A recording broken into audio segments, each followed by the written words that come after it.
I'm a student of the music of the tradition, of various traditions, including certainly the tradition from around here, and I'm always excited to get over here and get kind of get immersed in it a little more, get my feet wet, you know. And but I feature some of the music that I've studied over the years. Like we're going to do a song, an old ailing song called "Ireland's Green Shore," that's sung in West Virginia and it's sung here, and so you know the music is so related. There's a little bit of you have to do a little bit of dance, a little shave off some edges to make things fit together, but it works pretty easily. Well, America's a great melting pot, and you could make the case that Ireland is as well. It's just the movement of people around the globe. The Celts came from farther east, you know, and they ended up here. Then people moved farther west when it was time to the Americas, and you know, we have in the States a mix of African and European influence, just the same as you do here. But it just kind of keeps refolding together.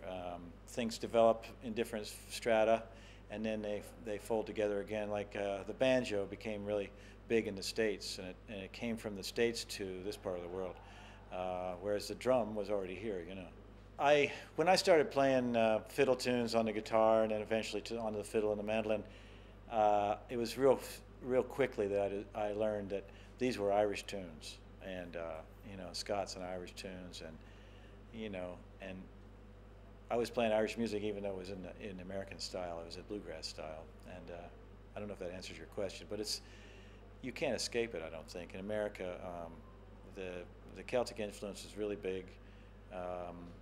Certainly the African thing. Those two elements, along with the Native American and all the rest of the European, German especially, those musical influences, cultural influences, really shape the music.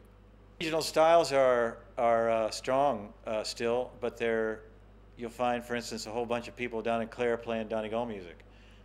It's not so much that they grew up around it.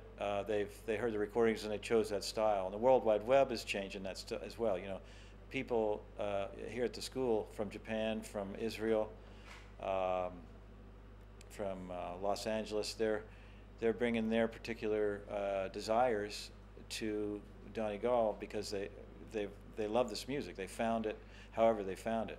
So I don't know. I think the music keeps thriving. It just the channels that serve it are changing. The technology changes.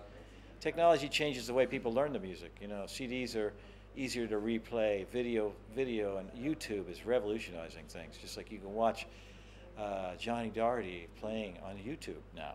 You know, that's amazing. I'm blown away by all that access, and so the kids have so many choices. And in some ways they have too many choices and they kind of get jaded. But I think eventually stuff takes hold. You know, you find your way in your life, and you find the things that you like, and you push aside the stuff that you're not interested in. That forms your style, your life direction.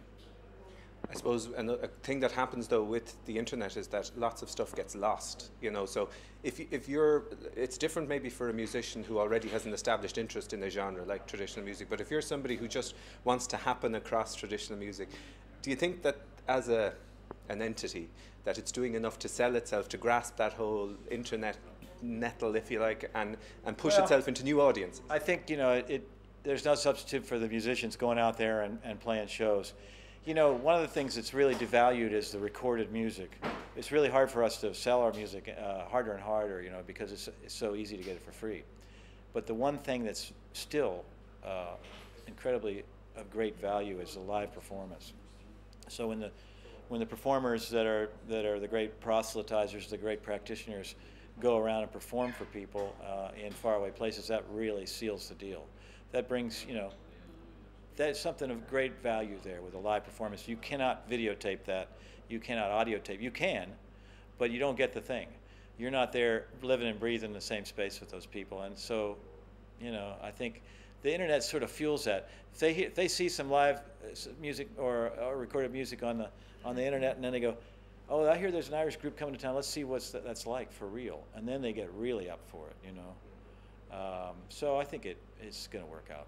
Okay. Can I ask you, I know you're new to Livetrad, but you've sort of had a flit around the site. Do you think that it can sort of maybe help develop that market and get people into new places?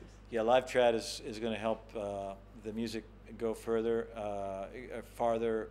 into more and more people's homes with greater ease. And that ability, for instance, I was watching Alicia Kelly and Michelle O'Brien play some sets of tunes. And I played them like 4 or 5 times over, you know, because I wanted to sort of get into it. So that, like I say, this is a learning tool for kids, for adults, and the quality is really good. So I think it's going to help a lot.